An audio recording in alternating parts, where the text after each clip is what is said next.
Nektari Gjumas.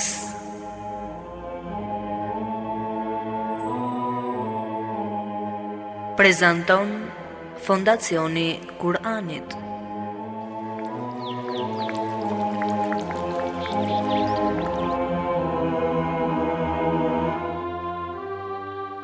Gjumaja, dita më e bukur e javës. Gjumaja, simboli unitetit të muslimanëve. Gjumaja, koha e të shkuarit më pranë Allahut. Gjumaja, lulishte me lule të shumta e të ndryshme, me të cilat zbukurohet shpirti. Eja një çdo të gjuma të shëtisim me kopshtin e mbushur me dije dhe të mbledhim bashkë nektarin e luleve të saj e të kënaqemi me to. Çdo ditë të gjuma jemi me ju nëpërmjet emisionit Nektari Gjumas. Bismillahirrahmanirrahim. Alhamdulillahi Rabbil Alamin, wassalatu wassalamu ala Sayyidina wa Nabiyina Muhammad wa ala ahlihi tayyibin at-tahirin wa sahbihi al-muntajabin wa ala jami' al-anbiya illahi wal mursalin. Me emrin e Allahut, të gjithë mëshirshmet, mëshirëplotet. Falënderimet më të sinqerta janë vetëm për Allahun e madhëruar. Paqja dhe mëshira e Allahut qofshin me profetin Muhammad, me familjen e tij të pastër, me shokët e tij të zgjedhur dhe me të gjithë të dërguarit dhe profetët e Allahut xhaleshanhu.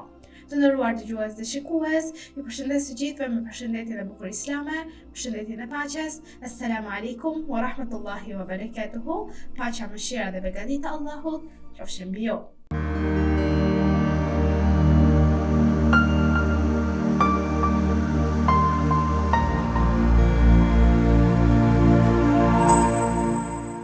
Në thellësinë e jetës njerëzore ekziston një ligj i heshtur, por njëkohësisht dhe shumë i fuqishëm, që drejton fatin e individëve dhe të popujve. Një ligj që nuk shkruhet në gur apo në rrethana të jashtme, por ky ligj shkruhet në zemrën dhe shpirtin e njeriut.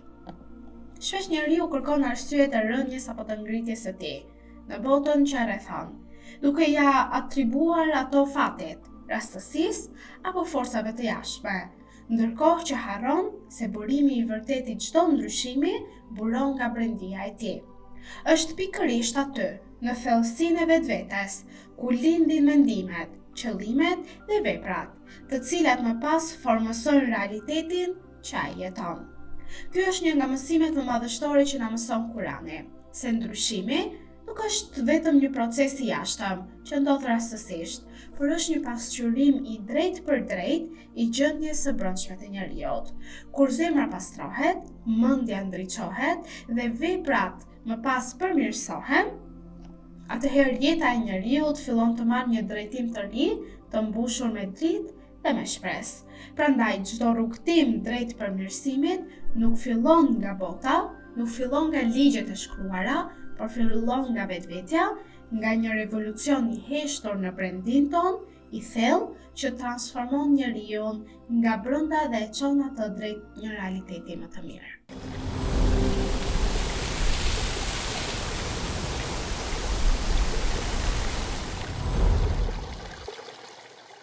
Të dashur vëllezër dhe motra, për ditën e sotme do të ndjekim surën e 98 të Kuranit Familjart, surën Bayyina.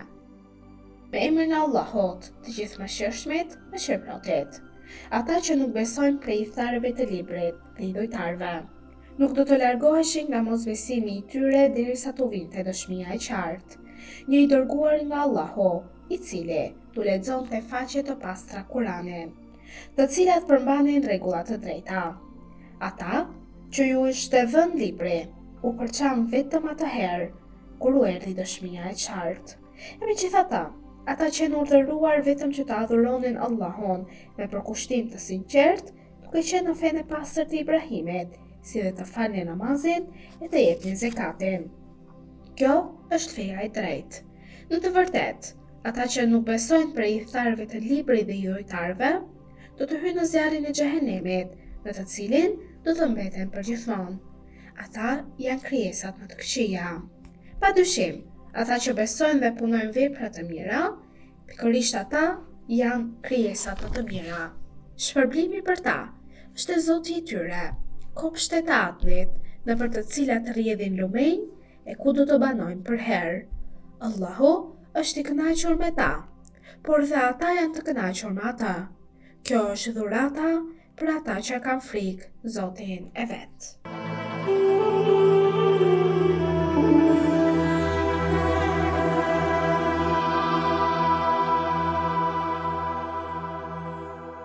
Të dashur vëllezër dhe motra, për ditën e sotme do të fokusohemi në një ndër ajetet më kuptim plot dhe më të thella të Kuranit familjar në temën e ditës së sotme. Do të përkushtohemi më shumë në ajetin, në një pjesë të ajetit 11 të surës Ra'd, ku tema për ditën e sotme titullohet Ndryshimi fillon nga vetvetja, duke u bazuar në këtë ajet.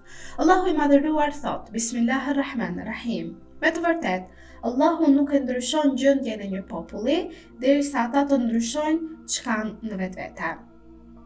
Fraza Allahu nuk e ndryshon gjendjen e një populli, e cila ka ardhur në dy vende të ndryshme në Kuranin familjar, na e bën të qartë se ky është një ligj dhe rregull i përgjithshëm, një ligj i prerë dhe paralajmërues. Ky ligj apo rregull, që është një ndër ligjet bazë të sociologjisë në Islam, tregon se çdo gjë që e godet njeriu është për shkak të veprave që kryhen, si dhe çdo gjë që e godet një popull, si për shembull mirësia apo dhe skamja, është për shkak të asaj që ata kanë punuar me duart e tyre. Ajo që thuhet se gjoja është fati apo rastësia, ose ajo çfarë supozojnë fallxhorët apo magjistarët, nuk ka asnjë bazë vërtetësie në këtë botë dhe sipas ligjeve të fesë së pastër islame. Baza dhe rregulli janë vullneti i popullit, pra njeriu është i varur pas asaj çfarë ai kërkon, dhe në momentin që ai kërkon mirë, bëhet mirë, në momentin që ai punon dhe bën gjëra të këqija dhe harron thelbin, mirësinë dhe atë çfarë Allahu kërkon prej nesh, atëherë atë do të gjej. Është vullneti i popujve që të ndryshojnë atë çfarë mbartin në vetvete, derisa t'i kaploj mëshira apo ndonjëherë dhe dëshkimi i Zotit. Me fjalë të tjera, Kurani na konfirmon se çdo ndryshim i brendshëm i popujve është i lidhur me ndryshimin e jashtëm të tyre, dhe se çdo sukses apo dështim që e godet çdo popull është i lidhur po me vetet e tyre. Ata që kërkojnë faktor të jashtëm për të shfaqsuar veprat dhe sjelljet e tyre, duke i parë ata si shkak të skamjes dhe të dëshpërimit, bien në një gabim të madh. Kjo sepse forcat e skëterës nuk mund të bëjnë asgjë nëse nuk e gjejmë frymëzimin e tyre brenda shoqërisë. Është e rëndësishme se të pastrojmë shoqëritë tona nga këto dukuri dhe të mos i lejojmë që këto dukuri të depërtojnë edhe më shumë, sepse të gjitha këto janë prej shejtanit dhe e di mirë se shejtani nuk ka asnjë rrugë të hapur ndaj robëve të sinqertë të Allahut të lartësuar, dhe pikërisht kapet në pjesë ku shoqëria çedon pak dhe nga ajo pjesë mundohet që të hyjë dhe të shkatrojë atë shoqëri. Ky mësim kuranor na mëson dhe na thot se ne duhet të bëjmë revolucion të brendshëm në mënyrë që të japim fund gjendjes së mjeruar dhe të privimit. Të bëjmë revolucion ideologjik, kulturor, doktrinal dhe një revolucion në moral. Kur të bijem në kthetrat e mjerimit, ne duhet të kërkojmë pikat tona të dobta në vetet tona, dhe duhet i pastrojmë shpirtrat tanë prej këtyre pikave të dobta dhe të kthehemi me pendim të sinqert tek Allahu i madhëruar dhe të fillojmë një jetë të re të mbushur me pendim, me falje, me adhurim dhe me besim të plot tek Zoti i gjithësisë. Dhe ky mësim është dritë në lëvizje dhe zhvillim për ne. Në këtë mënyrë, ne do të kemi dhe do të jemi në gjendje që të zëvendësojmë humbjet me triumfin. Ne nuk duhet t'i fshehim pikat e dobta që kemi dhe as faktorët e mposhtjes që kemi në brendin ton, dhe pastaj këto t'i kërkojmë në shoqëri, duke u vërtitur në rrugë të lakuara. Janë shkruar libra të shumtë që tregojnë për faktorët e triumfit të muslimanëve të parë. Mirpo, pas një kohe, pushteti i tyre u dobësua dhe u shua pak e nga pak. Nëse dëshirojmë që të frymëzohemi nga mësimi i mësipër që rrjedh shpallja, atëherë ne duhet ta hulumtojmë atë triumf, atë mposhtje si dhe faktorët ideologjik, doktrinal dhe moral të muslimanëve.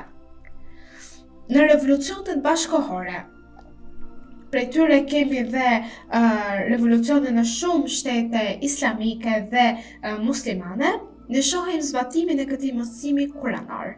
Kështu pra, përpara se shtetet pushtuese dhe koloniste të ndryshonin mënyrën e sjelljes me ne, ishim vetë ne që e ndryshuam veten tonë e përpasoj çdo gjë ndryshoi, thon lider të shumë të vendeve që kanë pasur revolucion në shtetet e tyre.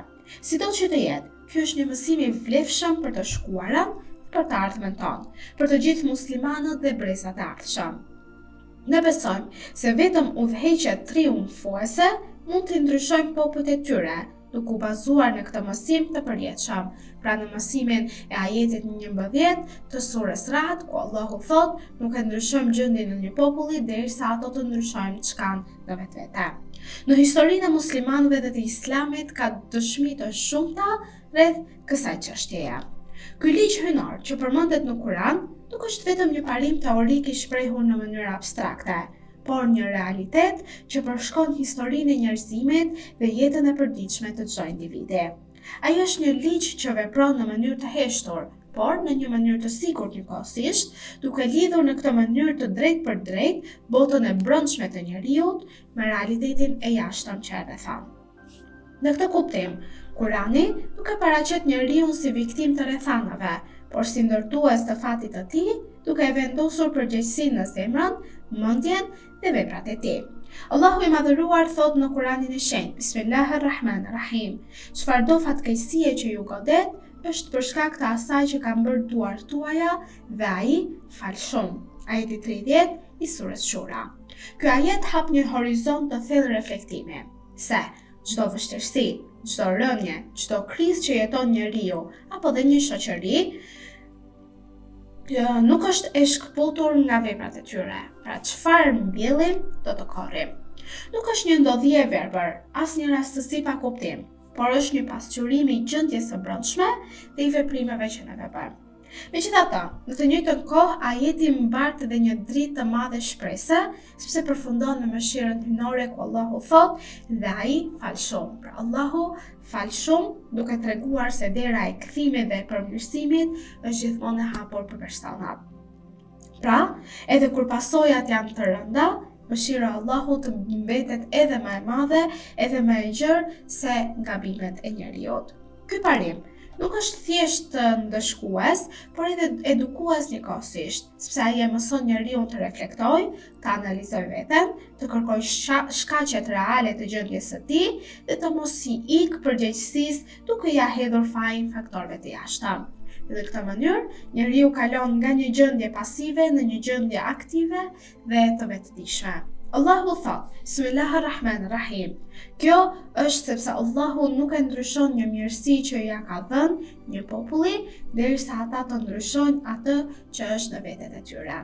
Pra ajeti 53 i surës Anfal, kjo është dhe pjesa e dytë, siç tham, ku përmendet edhe ndryshimi i vetvetes, pra në ajetin 53 të surës Anfal dhe në fillim të temës ishte ajeti 11 i surës Ra'd. Ky ajet 53 Anfal tregon dhe thellon edhe më shumë në kuptimin e këtij ligji, duke e shtrirë jo vetëm në fatkeqësi, por edhe në mirësi. Na mëson se edhe begatit nuk janë të përhershme, nëse nuk ruhen me vepra të mira, me drejtësi, me falënderim, me dhënje të mirë, me falje e shumë të tjera. Një popull mund të jetë në kulmin e fuqisë, pasurisë dhe nderit, por në momentin që ndryshon brendësinë e tij, duke rënë në padrejtësi, mosmirënjohje apo devijim, ajo mirësi dhe bollëk që e përshkruan të atë popull fillon të zbehet dhe më pas zhduket përfundimisht. Kjo tregon se ndryshimi nuk është kur i papritur në logjikën hyjnore, por ai është rezultati një procesi të brendshëm që zhvillohet gradualisht. Ashtu siç zemra ndryshon pak nga pak, edhe realiteti i jashtëm pason atë ndryshim. Në dritën e këtij mësimi bëhet e qartë se ngritja dhe rënja e shoqërive nuk janë thjesht çështje force apo dobësie materiale, por mbi të gjitha janë çështje gjendje shpirtërore, morale dhe ideologjike.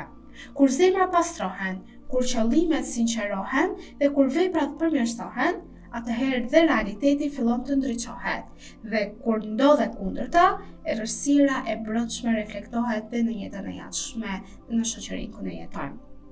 Kështu pra të nderuar dëgjues dhe shikues, ky ligj hyjnor nuk është vetëm një paralajmërim, por edhe një ftesë për njerëzit, një thirrje për vetëdijsim, një pendim, një ngritje e brendshme, një revolucion i brendshëm i shpirtit dhe i zemrës për të kërkuar dritën, për të kërkuar të mirën dhe për të ofruar më shumë me Zotin e gjithësisë. Profeti Muhammed sallallahu alaihi wasallam thot, ai që njeh veten e tij e ka njohur dhe Zotin. Imam Aliu thot, sëmundja jote është nga vetja jote, por ti nuk e ndjen ata, dhe ilaçi yt është po ashtu brenda teje, por ti nuk e sheh ata. Dhe ky është një përshkrim i thellë i realitetit shpirtëror të njeriut, se burimi i rënjes dhe i ngritjes ndodhen në brendin tënde o njeri. Imam Jafar Sadiq alayhis salam ka thënë, Allahu nuk i privon robërit nga mirësitë e tij, derisa ata vetë të ndryshojnë bindjen dhe sjelljen e tyre. Dhe në këtë kuptim, ndryshimi themi nuk është vetëm një proces moral, por një proces i thellë shpirtëror dhe shoqëror. Ai fillon me pendimin, vazhdon me vetpastrimin dhe përfundon me ndërtimin e një shoqërie të pastër, të drejtë dhe të balancuar. Dhe ky mësim na çon në përfundim të qartë se fati i njeriu dhe i shoqërisë nuk është i shkruar në mënyrë të pandryshueshme, por ndërtohet përdit me veprat, me vlerat e larta, me qëllimet dhe me besimin tonë. Dhe pikërisht këtu qëndron dhe madhështia e këtij ajeti, ajeti 11 i surës Ra'd, se ky ajet i jep njeriut përgjegjësinë, shpresën dhe motivin për të vazhduar edhe në ditat të vazhdim. Në këto momente të nderuar dëgjues dhe shikues, duke ju uruar një xumë të begat. Allahu ju pas pranuar adhurimet, faljen, namazin, lutjet e çdo gjë që do bëni në këtë ditë kaq të begat. Tashmë ju përshëndes me përshëndetjen e bukur islame. Assalamu alaikum wa rahmatullahi wa barakatuhu. Paqja, mëshira dhe begatit e Allahut qofshin mbi ju. أيها الذين آمنوا إذا نودي للصلاة من يوم الجمعة فاسعوا إلى ذكر الله وذروا البيع ذلكم خير لكم إن كنتم تعلمون.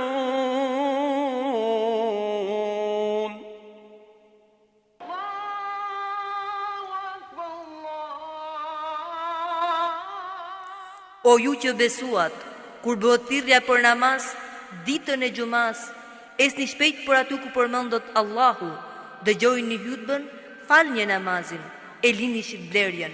Kjo është shumë më e dobishme për ju nëse jeni që e dini. أشهد أن